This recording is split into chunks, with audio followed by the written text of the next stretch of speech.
Good morning, good afternoon, good day to you wherever you're watching from. My name is Ryan MacArthur. I am one of the co-founders of Nari. I've been a career coach, a CV writer going on about 12 years now. And today what we're going to do is walk you through, call it the baseline of everything you need to know to be successful in today's job market. Um, in a nutshell, what success requires nowadays are four key things. This is going to come down to planning, process, people, and perseverance. But before we can start a journey, we have to know where we want to go. And that's where we're going to start with today's webinar. So just a few housekeeping things. If anybody has any questions throughout, you are more than welcome to drop a question in the chat. Additionally, as well, oh, there we go. I'll be answering live as and when needed, but also I'm very happy to answer questions via LinkedIn. Some people like to share them privately, so always happy to do that. And I'll be sure to share my LinkedIn profile before we close out. Right, so diving into it today.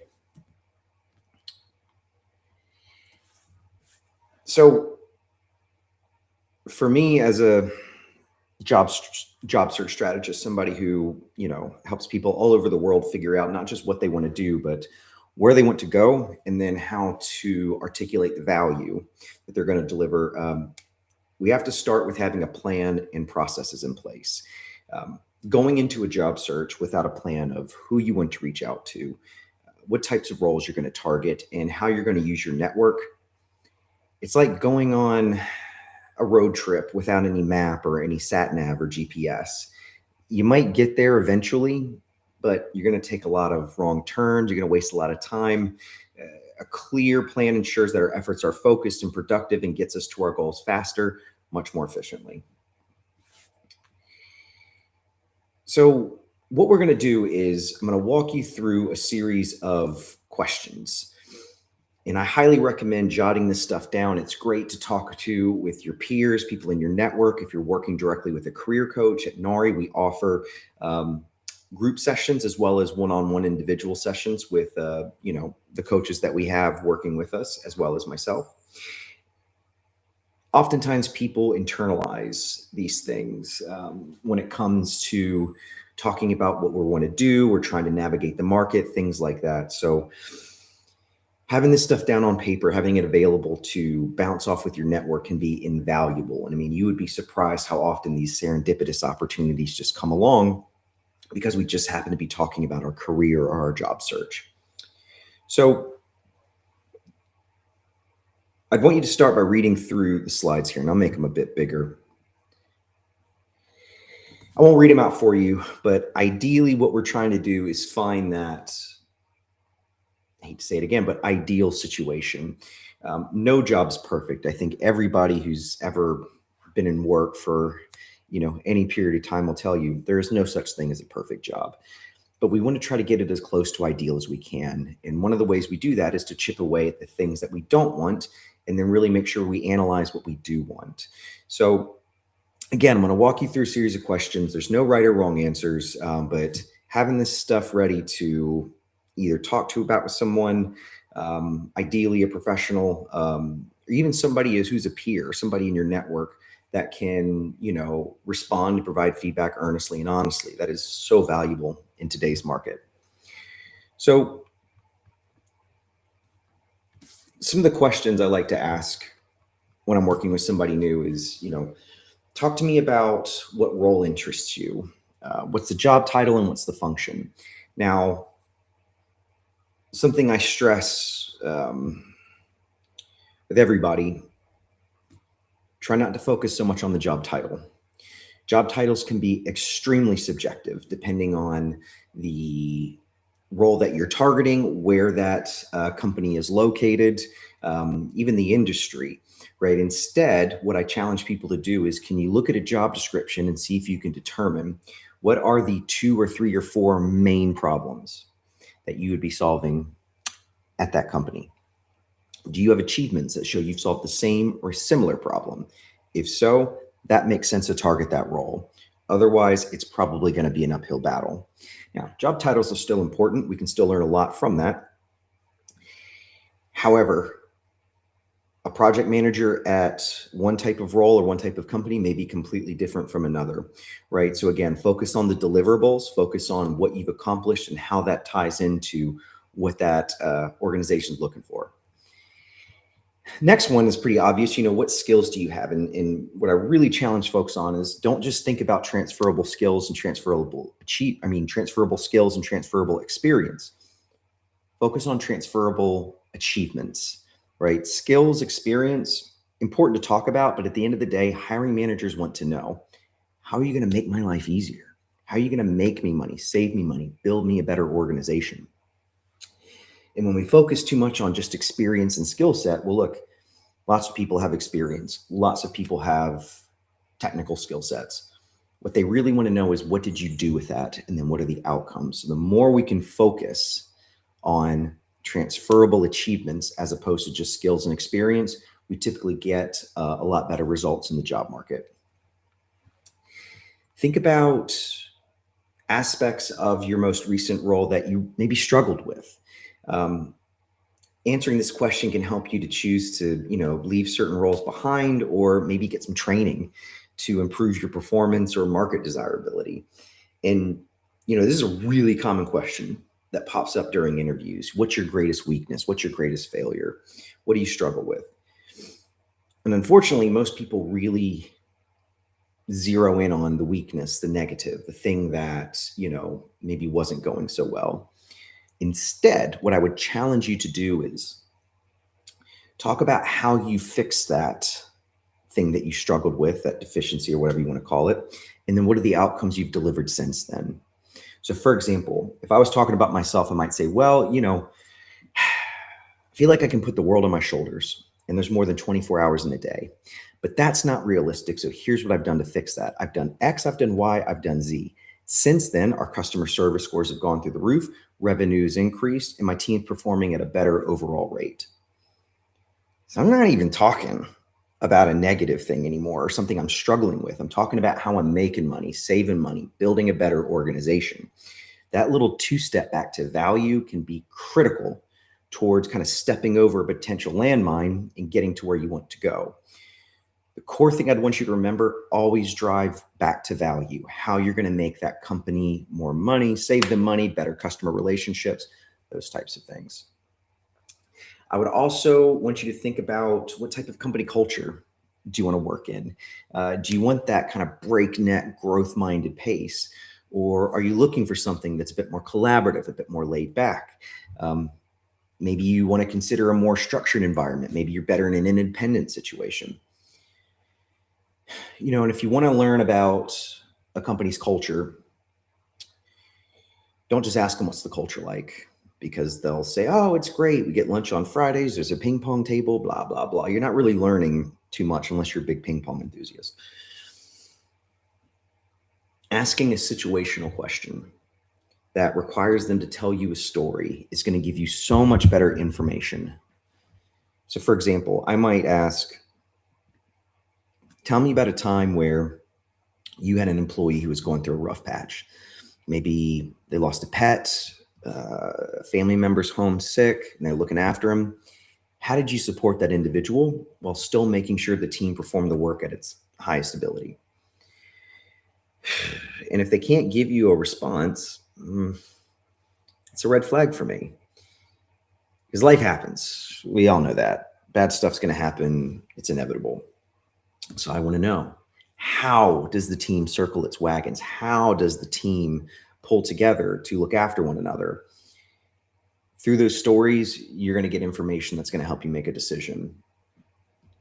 They struggle to give you examples. It's definitely, as I said, a bit of a red flag for me. Think about, obvious, where you want to work. Do you want to relocate? Are you open to working in the same state, the country? Do you want to be within 50 miles of where you currently live? Do you want that fully remote job? And I'll be honest, there was a big dip in fully remote opportunities, but they're starting to creep back just a bit. I've started to notice a bit more fully remote opportunities pop up, as well as some of my one-on-one clients getting into fully remote roles. More than 2024, 2025. It doesn't mean it's any easier, but what it does mean is makes networking even more important. And we'll talk a little bit more about networking towards the latter half of the webinar. But, you know, the other common thing that comes up is I work with a lot of people that want to make some type of international move, whether it's from the States over to Europe, Europe over to Asia, UK to the EU, whatever. And I can almost guarantee if you just submit an application and you don't know anybody at that organization, you don't have any type of referral or connection there, it's less than probably 0.5% of a chance that you're going to actually get the interview, because there's so much risk with a international candidate. You could flake out the last minute. There could be visa issues, stuff like that. So for any of one who's considering, had love to move abroad, things like that, you need to be in country, right? Whether that means coming over as a tourist, making some connections there, building your network, talking to potential employers, things like that. Because, companies get, if they're actively hiring, hundreds, if not thousands of applicants every day. And they're often going to have what they need already in country. So you've got to either come with a, very unique niche skill set with the achievements to back it up, or you're going to need to know somebody at that organization who can vouch for you. Anytime we're bringing in a new employee, there's a certain amount of risk, right? And the least amount of risk are internal candidates, because they're already onboarded, they know the company culture, they're all set. The next down is going to be referrals, right? Where an employee recommends an individual. Because ideally, that employee is doing the right thing and not just, referring because it's their friend, but because they think this person's going to do a great job. And then at the bottom of the pyramid is everybody else. And unfortunately, everybody else is trying to buy a lottery ticket. And,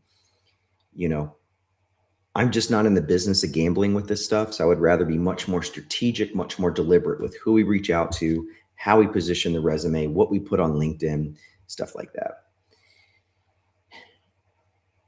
I would also ask you to think about, what do you want your lifestyle to be like now and in the future? Do you want to be that director or CEO? Or maybe you're looking for a little bit better of a work-life balance. Having that North Star, having that idea of, okay, what are we working towards? Is it a certain type of, socioeconomic status? Is it hitting a certain level in a company? Or is it having, I don't know, complete financial freedom? Doesn't matter. The point is, when we know what we're working towards, now we can start to build a plan and a roadmap around that. We can get you the right resources to make that plan happen. We can look to, building out our network in a way to facilitate that movement. But when you're trying to make a change, but you don't know exactly what that change looks like or what that change might lead to, it can feel like you're staring at an ocean and just saying, all right, where the hell am I even supposed to start? So that North Star gives us direction, gives us some guardrails, and it's a good reminder of, especially when the hard days come into play. And during a job search, there's going to be many. That's just inevitable. It's a tough market right now. But knowing that, okay, I am working towards that goal, this is what I want at the end of the day, it really can make a big difference as far as your success in the job market. So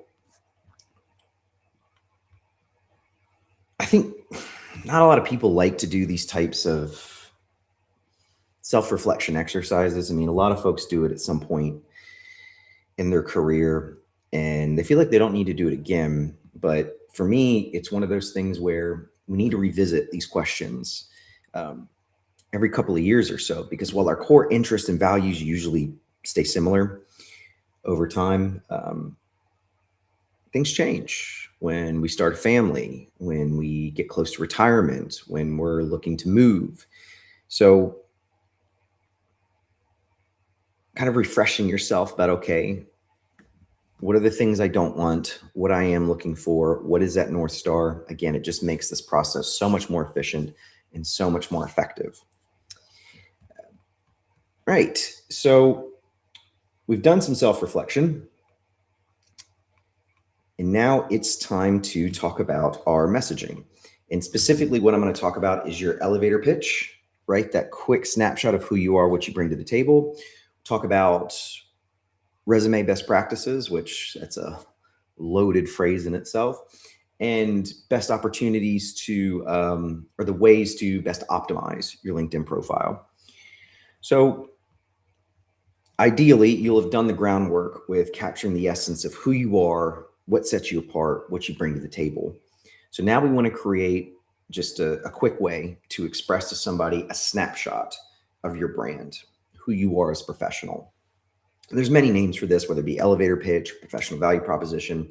At the end of the day, it's just a concise statement of what you do, and it conveys your values and unique abilities. This is something you can use professionally or socially when you're networking. It's going to influence your personal branding documents, your resume, cover letter, and it can also help form that tell me about yourself response that starts, the tell me about yourself question that is going to start almost any interview you go into. And this is actually something that trips people up even before the interview starts properly. Most people will go to, oh, well, I was born here, then I went to school there, then I got my first job, and blah, blah, blah, blah, blah. It's the same stuff everybody else has said. And even worse, if you're just reading off your resume, which, hiring managers already gone through. Instead, what I would do is challenge you to tell a story that shares something personal, but also demonstrates the value that you're going to bring to an organization. So the story I use is,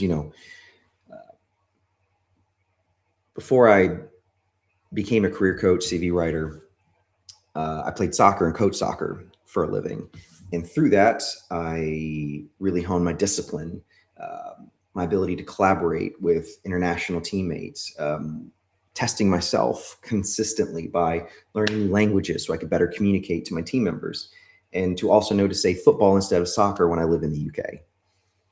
So maybe we find some common ground there. Maybe you're an athlete. Maybe you spent time overseas. Maybe we just have something that connects us. That allows the interview to get off on a conversational wavelength, right? Where it's not an interrogation where it's just question, answer, question, answer. It's more conversation between two peers, right? We're just like, we're sitting at a park, just sharing old stories about our jobs. You will be more relaxed.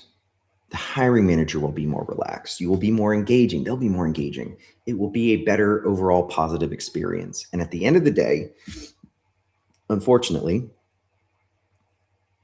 interviews are a popularity contest, right? Who do they want to work with more? I wish it could all be about merit or skills or any of that stuff. But at the end of the day, we're dealing with a, people-focused decision here. So you want to make sure that you are putting the odds in your favor of being that individual the hiring manager wants to work with. And a great way to get, the right foot in front of you is by telling a story instead of just walking somebody through your resume. So back to the elevator pitch. What I'm going to do is walk you through 4 questions. And what I would challenge you to do is write some of this stuff down. Again, great to talk about with a coach, with a peer, somebody in your network, but also these things are going to influence your professional branding documents. Again, the resume, LinkedIn, all that kind of stuff. So first question is, what is your profession and general background overview? I would say I'm an organized and detailed project manager with 10 plus years of success implementing outsourcing programs that enhance people operations. So who I am, what I do, what do I deliver? That outcome part is critical. Critical.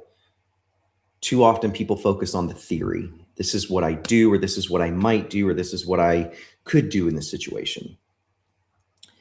Tell me what you've delivered. Tell me the outcomes of your work. The more you can focus on outcomes and achievements, I promise you, and I won't say it gets easier, but the road gets a bit more straightforward to manage, put it that way. Second question, what do you do that creates value, that makes an impact? What are your strengths? I might say my core strengths are my intercultural skills and my problem solving abilities. And these enable me to deliver projects on time, usually under budget, when I'm dealing with stakeholders with multiple competing goals. Soft skills are great to talk about, but you don't just want to leave them in a vacuum and say, I have this. Instead, what you need to do is say, I have this, and here's what I've delivered with it. Whether you harness your competitive drive to continuously beat your sales numbers, you use your emotional intelligence to navigate employee dispute situations, things like that. So soft skills are great to talk about, but again, we have to show how we've used them and then what the outcome is.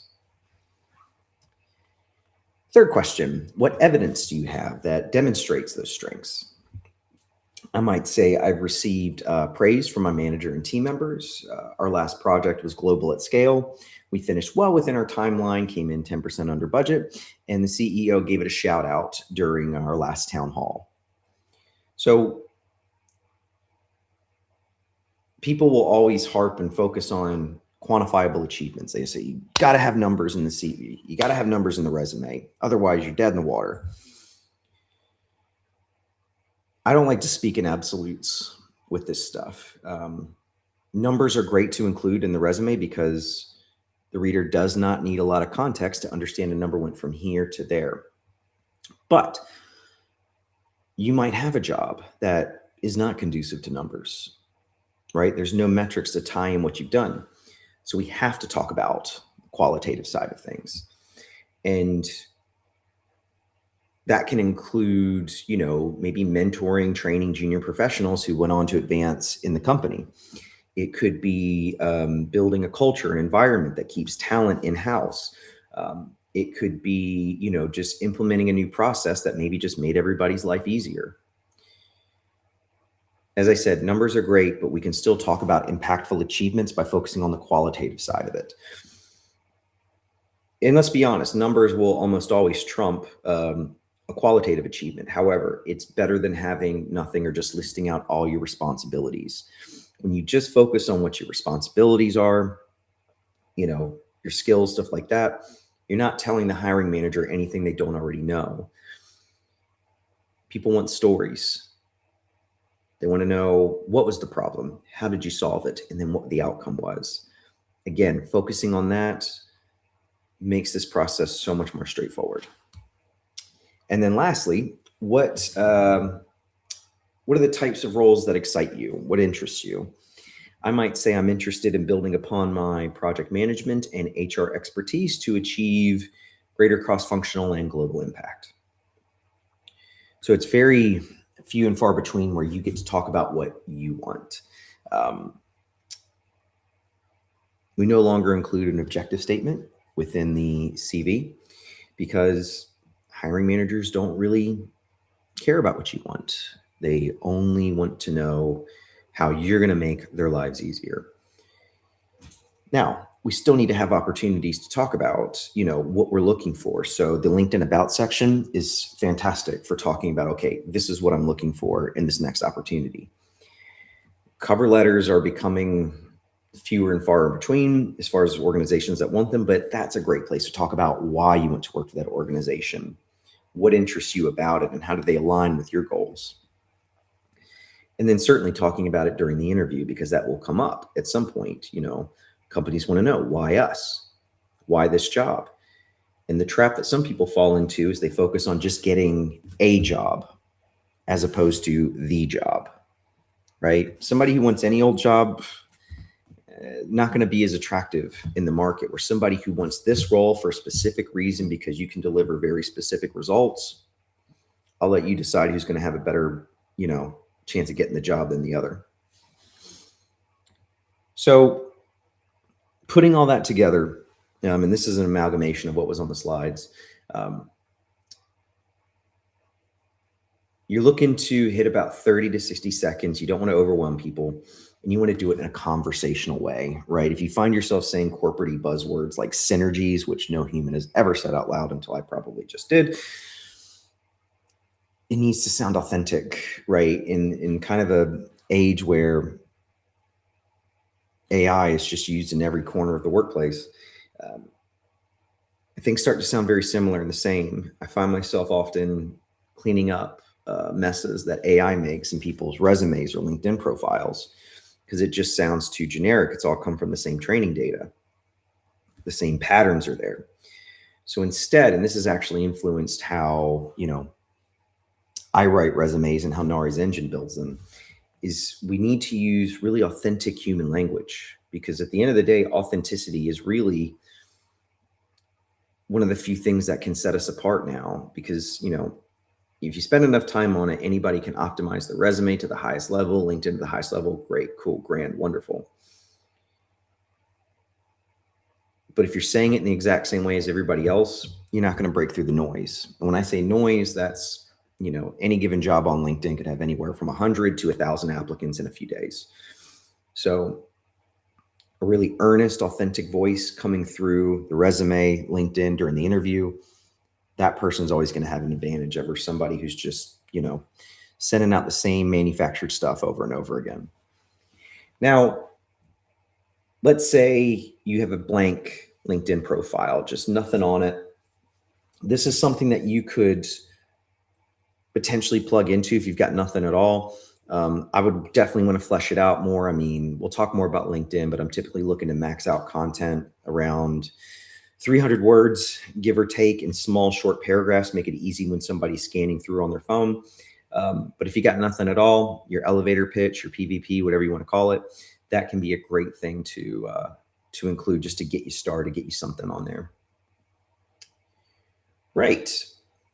Now, let's talk about my favorite topic, which are resumes.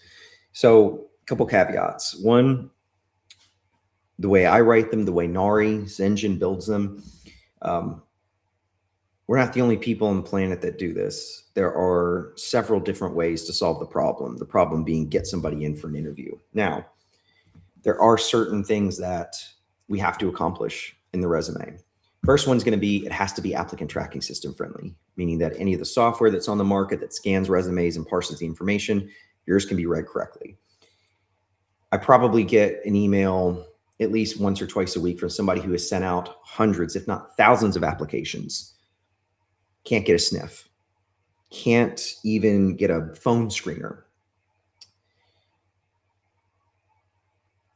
And usually it has to do with the way the document's formatted. The applicant tracking system just simply can't read things the way it wants to. It can't parse the information the way it needs to. And if it doesn't, that can often lead to getting an auto reject, a thanks but no thanks, where clearly nobody's actually read the resume. So ensuring the document's applicant tracking system friendly is critical.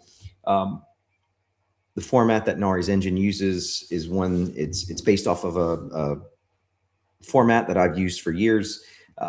Very effective, and we know the software reads it correctly. So that's key. If you find yourself using templates or formats off like Etsy or Canva, I don't want to trash either of them because Etsy's great and Canva's great, but as far as the resume templates they put out, most of them are not applicant tracking system friendly. Great to have a designy kind of version that you can bring with you to interviews, in-person stuff like that. But as far as applying online, going through that rigmarole, you have to ensure that it's just a very easy to scan document. So part of that comes from having each section labeled clearly, not using tables, things like that. At the top of the resume, you want to have your name, couple sizes, font bigger than the rest. Usually 16, 18 is fine. Below that, you're going to want to have your location. So make sure to include a location. The ATS is almost definitely going to be looking for that. You don't need your full address or, just city and state, city and country, more than enough. Make sure it's a mobile number that you're going to pick up. Recruiters sometimes text, use WhatsApp. Make sure you have all that stuff ready on your phone. For email, I usually recommend set up kind of like a generic Gmail account or Yahoo account that's just for job search correspondence. Can really go a long way towards just helping you stay organized and keeping everything in one place. And then additionally, we need your LinkedIn URL. So I believe the statistic now is something like 96 or 97% of recruiters go straight to LinkedIn if they view someone as a favorable candidate. They're going to find what maybe they couldn't see on the resume. So make that very easy to find. If there's a visual element to what you do, you're a graphic designer, a product developer, maybe you're a software engineer, you have a GitHub page, you're a clinical researcher, and you have publications listed on like PubMed or something like that. That's when you should include those links.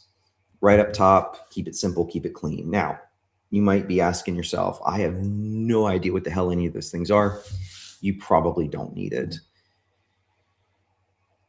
Folks in like HR and sales, they don't need a portfolio, where somebody that needs to demonstrate, not just what they do, but their creative vision or the code they can build or things like that, that's going to be critical. When it comes to the summary, like what we'd have up top. So for me, and the way Nari's engine builds it, 3 short sentences that describe who you are, what you do, what you bring to the table.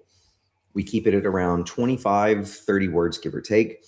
That tends to be the sweet spot for punchiness, but also too, providing enough real estate to include relevant information, keywords and phrases, things like that. Having a big block of text, it really makes it tough for somebody to quickly scan through. And what you'll find is most people only spend 7 to 13 seconds reviewing a resume. So we have to be very conscious of readability, making it very easy for somebody to quickly scan through. And at the same time, within the summary, we want to offer plenty of opportunity to adjust the document depending on how you want to describe yourself, what you want the focus of your career to be on, the soft skills that you put into play. It's about making minor adjustments depending on what that specific role is asking for. Now, the heart of your resume are the experience, the achievements, right? The way Nari's engine builds out resumes is that it's going to make a short paragraph, maybe 2 or 3 sentences, talking about the day-to-day responsibilities, right? Listing out, okay, this is what this person did, on a daily basis. Below it are going to be bulleted achievements. And we want that differentiation because I need the achievements to stand out from the responsibilities. When we just bullet everything out, responsibilities and achievements, now the onus is on the reader to find what they're looking for. And 99 times out of 100, they're looking at your achievements. So make those easy to find. I'm a big proponent of having a notable achievement section. So a section right in the middle of page 1 where we talk about the highlight reel, right? The achievements that best align with the job that you're targeting. The reason I like having this is because according to heat map studies, most people read a resume in the shape of a letter F, and they spend a majority of their time smack dab in the middle of page 1. So ideally, what we want to do is look at a job description and see if we can determine what are the 2 or 3 or 4 main problems that you'd be solving at this company. Do you have achievements that show you solved the same or a similar problem? If so, I want to get it in that section. It is the most likely place the reader is going to find it. When we talk about things like skills, stuff like that, usually we'll include in areas of expertise, anywhere from 6 to 9 examples of keywords that are relevant to what you're doing, your profession. Now, it's an important thing to remember, an applicant tracking system is only going to register a keyword once. You can't put project management 50 times in your resume and think you're going to get a better score or something. Well, scores are usually bogus anyway. But the point is that look to include relevant content from that job description.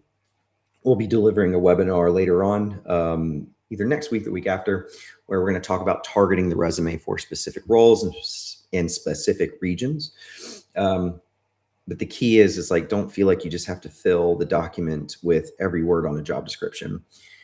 When we think about, okay, project management, what are the keywords they're going to be looking for? Usually stakeholder management, stakeholder engagement, project scoping, project planning, could be project delivery, could be cost saving opportunities. There's things that, oftentimes it's just common sense, but always good to include. And then lastly, when it comes to your education, certification, stuff like that, I don't need high school or A levels or GCSEs or any stuff like that. just your college work, whether it be your undergrad or graduate work, PhD. If we are including certifications, things like that, they need to be relevant to what you're doing. You might be an amazing software engineer and also be certified in massage. Don't really need to include the massage stuff because you're not going to be doing a lot of that as a software engineer. So good to include on LinkedIn. Maybe talk about, hey, your interest in health and wellness, stuff like that, but not something we typically have real estate for within the resume. Additionally, and this is a pretty common question that pops up, is how long should my resume be? And anybody who speaks in absolutes, I think they're just full of it. Every situation is a bit different. Now, more often than not, 2 pages, 1,000 words is the max I will go. There are situations to go for more. There are situations to go for less. However, for most people with 10, 20 years experience, 2 pages is going to be your sweet spot. And it's important to remember, brevity is the soul of wit. Don't waste my time, get to the point. And it goes back to what I said before. Hiring managers don't need to know everything. They just need to know the stuff that is most important to them.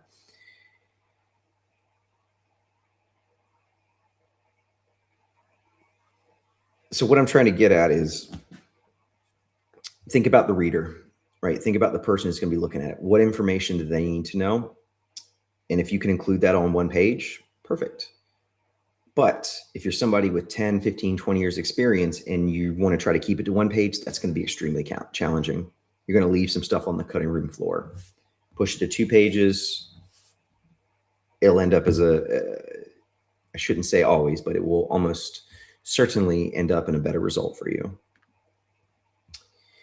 So accomplishments can come in many forms, right? We can talk about the scope and scale of our work if we're really struggling to find that quantifiable data. So you can talk about the number of employees you're responsible for, the number of locations, blah, blah, blah. Results pretty much speak for themselves. I took a number from here, got it to there. But don't be afraid to talk about recognition as well, right? When, you won a particular award within your department, or you got a shout out during a town hall, something like that. If we're really struggling for achievements, those things can be super helpful. But oftentimes people will bury awards and things like that on the back of page 2, where it's like, no, I want that thing in the notable achievement section. Talk about those highlights, talk about, those big time achievements.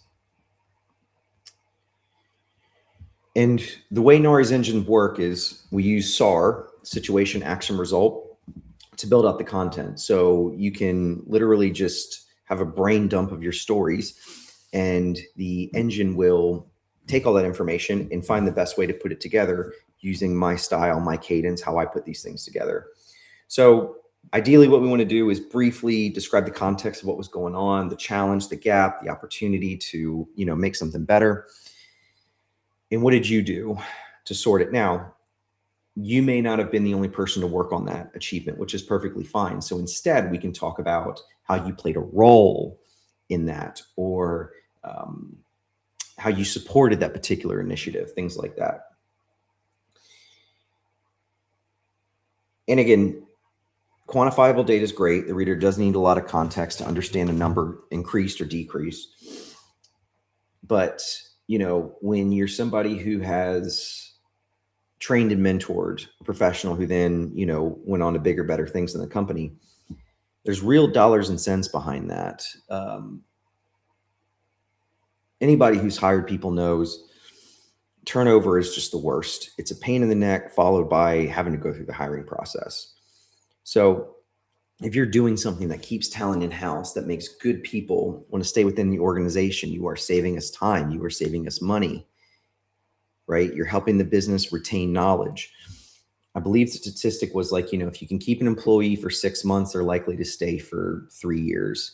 If you can keep an employee beyond that, they're typically worth over $1 million in the knowledge they've retained and what they're going to deliver. So there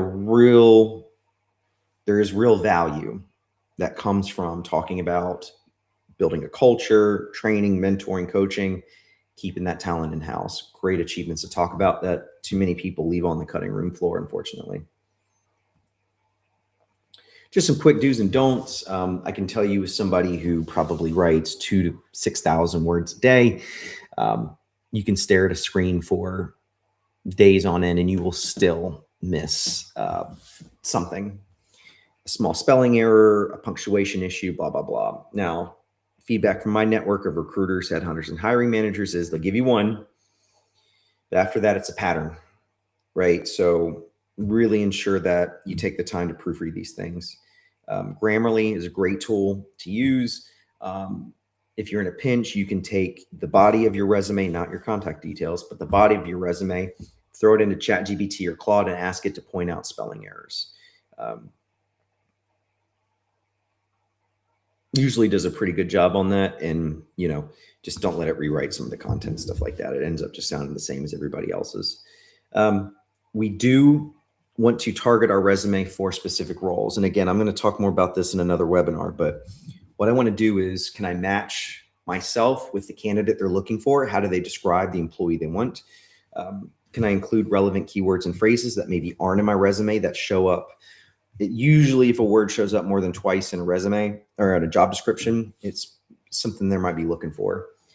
And then do my achievements align with what they're looking for, right? So that means, can I get the most relevant achievements in that notable achievement section? Or do I need to kind of translate my achievements a bit to show that, hey, I've done it in this industry. I can do it for you here. Here's an example of how. As far as things to stay away from,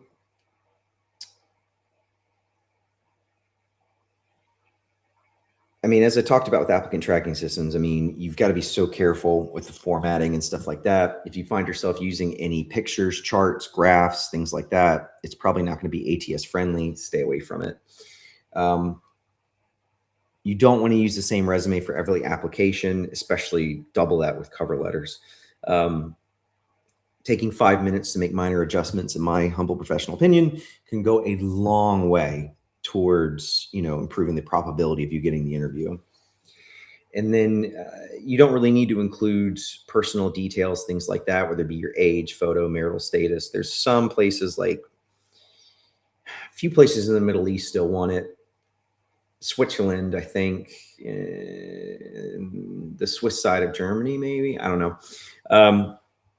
Usually people don't have to worry about that stuff. So don't worry about including a photo on the CV. They will go to your LinkedIn profile. And obviously you never want to lie, right? You never want to put yourself in a situation where you can't answer the question. And that goes for using AI as well. I heard a story recently of a guy and a gal, they meet online somehow, Tinder, I don't know.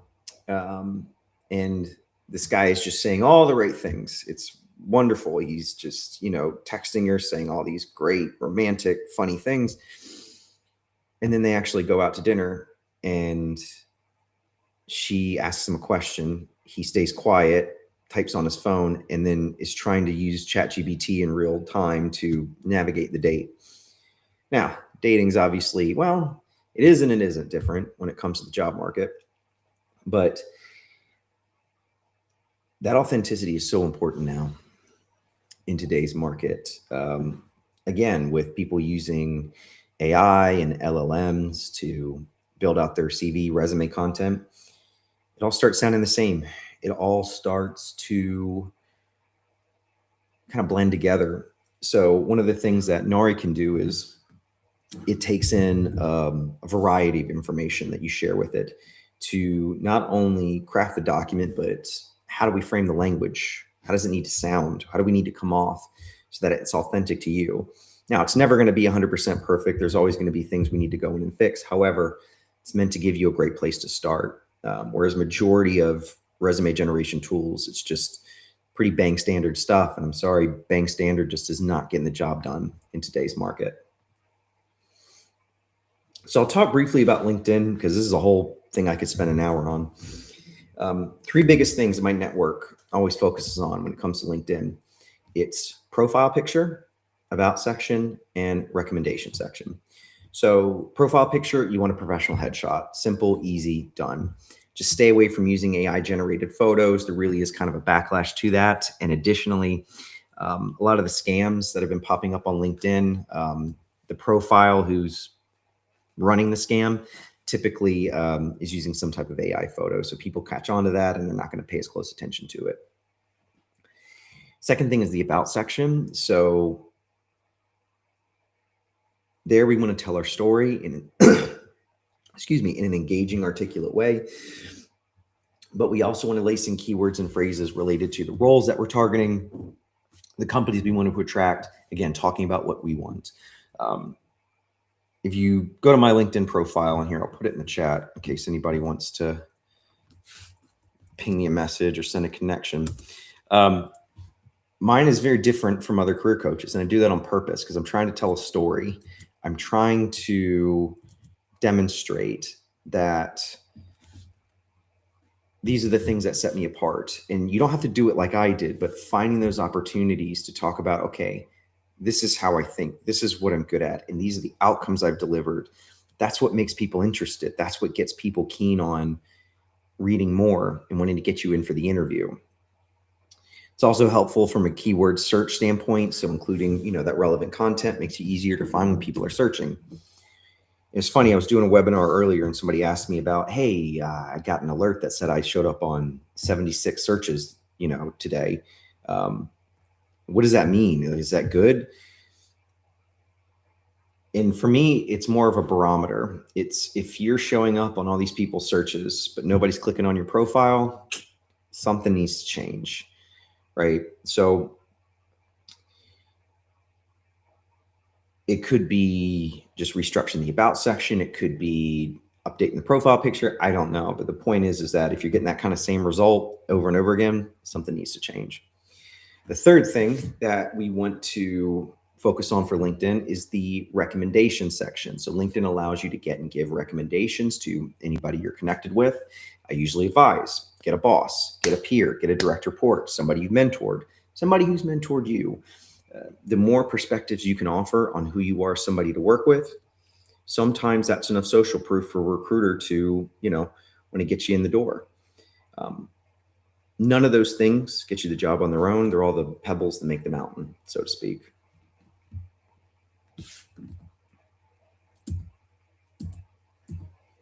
Right. So with the time we have left, let's talk networking, because this is where the rubber hits the road, so to speak. It is the dirty word in all of job search. Most people feel like they can't network because they don't know how. They think it's like this magical skill that only a certain few people have.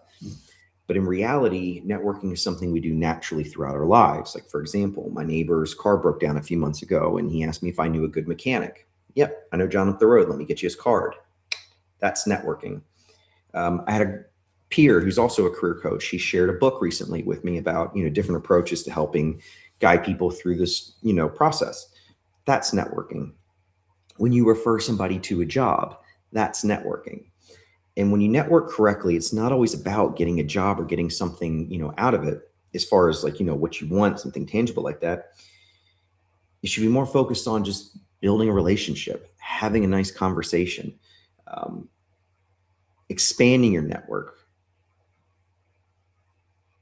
And most people don't know where to start. And what I usually say is, okay, let's think of the 5 people who would say the best things about you as a person and as a professional. Let's take them out for a coffee. Let's send them a nice text message. The more specific thing you can ask, the better. So for example, if I was reaching out to my friend Jeff at Google, I'd say, hey, Jeff, I see that you guys are hiring for a project manager. I feel like I could deliver a lot of value in that role. I would really appreciate it if I could ask a few questions about the role. So me and John are having a coffee. We get on the phone. I'm like, well, what do you like most about working at Google, Jeff? Or what are some of the cool projects that you got to work on? And he's going to get excited because people naturally like to talk about their jobs. They're going to say all these great, wonderful things. You can then come back and say, well, you've kind of sold me on your company, and I feel like I can deliver a lot of value. I would really appreciate it if you could help me with referral or connect me with a hiring manager. Now, some people will do it. Some people will say they're going to do it and then not. Sometimes you'll get ghosted, but you will have people who will help. And I can tell you, for as long as I've been doing this, helping people find their next opportunity, the biggest divider between the two groups are those who are comfortable asking for help and those who aren't. And I'll let you decide, who does better in the job market. And one of the things too, and it's so common when you have people who maybe have been out of work for a little while and they're starting to get stressed, scared, there's this feeling like I've got to do something. I can't just sit around on my hands all day. I've got to do something. So what do? They just start applying for jobs, just bang, bang, bang, easy apply through Indeed, whatever. And you send out 50 applications a week and you end up with 50 rejections. And I'm sorry, you can be the most confident, enthusiastic person on the planet. You get 50 no's in a week, that's going to drag anybody down. So instead, what I try to do is challenge people to channel that, energy into networking, whether that be going to in-person events, whether that be developing thought leadership content you share on LinkedIn, or whether that is, trying to set up informational interviews where you just reach out to somebody at a company and say, hey, I'd love to learn more about your organization. Can I just ask you a few questions? These things typically pay way more dividends than volumes and volumes of applications. I'm much more of the rule of threes, 3 applications a day, but 3 strong outreaches for each of those roles. That tends to produce much better results much more quickly.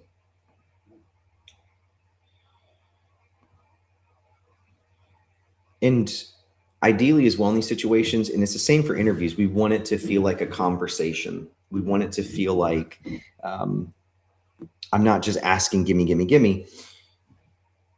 That's where the questions come into mind, right? And, if they do ask something like, well, what are you looking for in a role? That's where that elevator pitch is going to be critical for having that ready. And always express gratitude with it, because as simple as it sounds, people want to help others that are nice to them, right? And if you're maybe gruff or unengaged or something like that, even if that's your default setting, look, in today's very challenging job markets, we have to find a way to win. And in being frank and honest, I'm a very introverted person, even though I get up and do webinars and public speaking events and talk to clients every day, because I know, okay, this is the time to turn it on. And when I'm done, turns it right back off, and I go back and dive into a book or something like that, or hang out with my kid. The point is, you got to find what works best for you. And there's no one right way of networking. There's many different ways to do it. You just have to find what's going to work best for you. So I'll talk briefly about some interview best practices. So typically what happens is when you get to an interview, the person or the people are going to make up their minds within the first 90 seconds of it starting. So that first impression is critical, right? So a lot of that comes down to body language.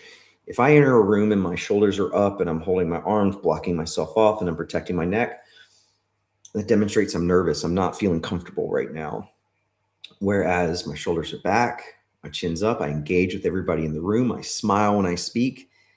Believe me, it is almost impossible not to sound engaged and enthusiastic while you're smiling when you speak. Even if you're saying something downright awful, it still has a certain oomph to it.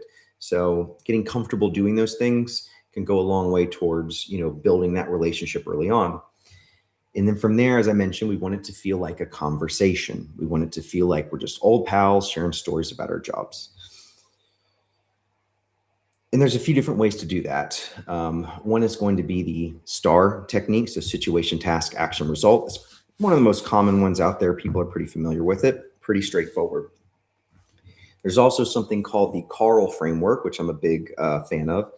CARL stands for context, action, result, learning. So you tell me what the problem was, what'd you do to fix it, what's the outcome, and then what did you learn from that? And how did you apply that going forward? Not every achievement is going to be conducive towards having a learning from it. But if you want to try to demonstrate a continuous improvement mindset, if you want to show instead of tell, CARL's a great way to do that. When it comes to the length of an interview response, I mean, If you can keep it around 90 seconds, you're doing something right. Because let's be real, people's attention spans are so short these days. And if you've been in an interview where somebody just talks and talks and talks for 5, 6, 7, 8 minutes uninterrupted, you've lost them. You've lost the room. It must feel like a conversation. There should be a natural flow to it. I say something, you say something. I should bring my voice up. I should drop it down. I should go fast in this spot. I go a little bit slower over here. Think about how you talk to your friends and family. We don't just talk at the same monotone speed, at the same pace, never changing the inflection or anything else. That's a really quick way to just drone some, just it turns into just white noise. So you must have to trick your brain into thinking, I'm talking to somebody familiar. I'm talking to somebody who I've known for years, and I can be much more engaging that way. Whereas when it's just question, answer, that's awkward, it's stilted, it's going to leave a pretty bad taste in the mouth. And then lastly, as simple as it sounds, a thank you note can go such a long way towards just showing that this matters to you without coming off as desperate, right? And as far as cover letter goes, I said it again.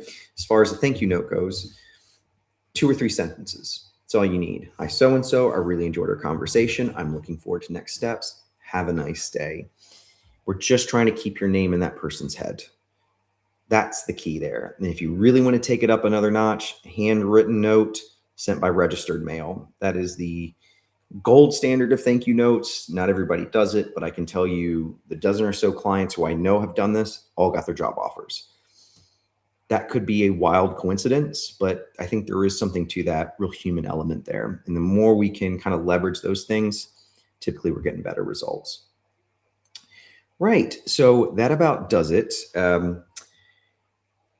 If you're looking for more information on NARI, you can go to wearenari.com.